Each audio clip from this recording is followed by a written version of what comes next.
After the Hunt, I gotta say, I loved this movie. It was, I think, about 20 minutes too long, though. It didn't need to be as close to 2.5 hours or at 2.5 hours, whatever it was. Didn't need that. But this movie, what I think this movie does well is start a conversation. When you watch this movie, you're either gonna have a conversation after it or you're gonna get to an argument with somebody about it. And I like that. Now, the biggest complaint about this movie is that there's no official resolution, I guess you can say, and I have to disagree.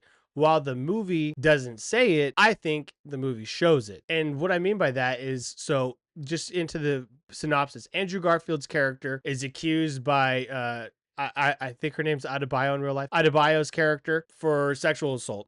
And Andrew Garfield is a colleague slash former lover of Julia Roberts, and Adebayo's character is like the protege to Julia Roberts. So Julia Roberts is caught in the middle. Now with this movie, I think if you know anything about basic psychology, if you know anything about body language, I think it's very clear who is and is not innocent in this movie. So, and I'm just gonna go straight into spoilers and say it. I think Adebayo's character, I think she lied. And this movie shows that you should not always believe everybody that just says something, and you should also not always believe everybody that says they're innocent. And it also shows that, hey, sometimes it doesn't matter if they're innocent or a liar. Nothing's gonna happen, and sometimes you just got to deal with shit. And while that's unfortunate, that sometimes that happens. And so, anyways, in my perspective of like the body language and the basic psychology of everything, anytime that Adebayo's character, I really hope I'm saying her name right. Sorry if I'm not. Anytime her character is telling the story of like the assault, she's always looking away. She's not making direct eye contact. She's always like kind of moving her hands and kind of fluttering around. She copies Julia Roberts' character on like everything. So she's not a person of truth. She's she's just going to do whatever it is that is around her. With that basic premise alone, she's lying. When Julie Roberts asks her what happened, she's looking away. She's not looking away because she's mortified or anything like that. It's not like Andrew Garfield's character's right there. If she truly felt as comfortable as she did with Julia Roberts, which she does, she would look her directly in the eye and be like, no, he did this, and that. And she didn't. She would always look away. She'd look down. She'd flutter with her hair. She'd mess with her necklace. She'd move her hands. She'd do something. Anytime Andrew Garfield was saying something, he would look directly in the eyes of somebody. I mean, he would come off truthful. It's Andrew Garfield. How do you not? But that's the main thing. And so it goes into it later where he has a situation happen with Julia Roberts, and then that's like the biggest like, oh, dude, you did yourself no favors there. However, he and Julia Roberts' character were in love at one point.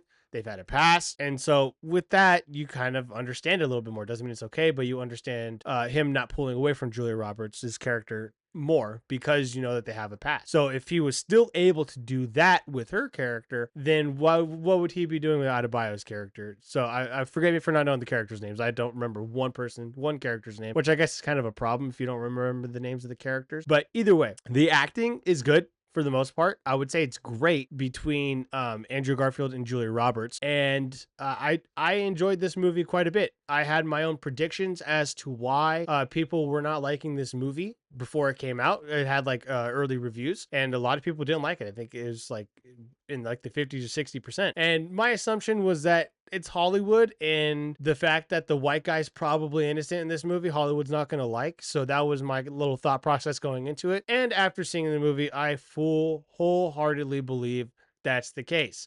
I think it made it very obvious who the liar was in this instance. But those that can't see through the lines, that's fine. What it does in that sense is create a conversation. And I like that. After the movie, the last time I remember like watching a movie and like having a conversation about different perspectives and everything like that was after I saw Gone Girl with my mom a long time ago, like what was that, 2015, 2016? So those movies where you kind of just sit there and you ponder and you're like, huh, what actually did happen? I like that. And getting perspectives of other people, I like that too. I would say another flaw though in this movie is that it doesn't show enough of Andrew Garfield's side after he gets fired, after when he gets accused. Was it ever on the news, anything like that? They don't show enough of him and his character and what his character is going through, which is what makes it a little bit more like, okay, maybe he did do it because they're not showing him reacting as much. But when he did, man, dude, he put on a performance. He did such a good job. I would say it's an Oscar level supporting performance from Andrew Garfield for sure. Again, I like this movie a lot. It does have its flaws. I understand why people don't like it and would give it into that like 60% range, but I liked it quite a bit more than that.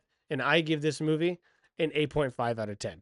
It could have been better. It could have been around a 9 if it was cut about probably 20 minutes shorter, and if they showed a little bit more of how Andrew Garfield would be guilty.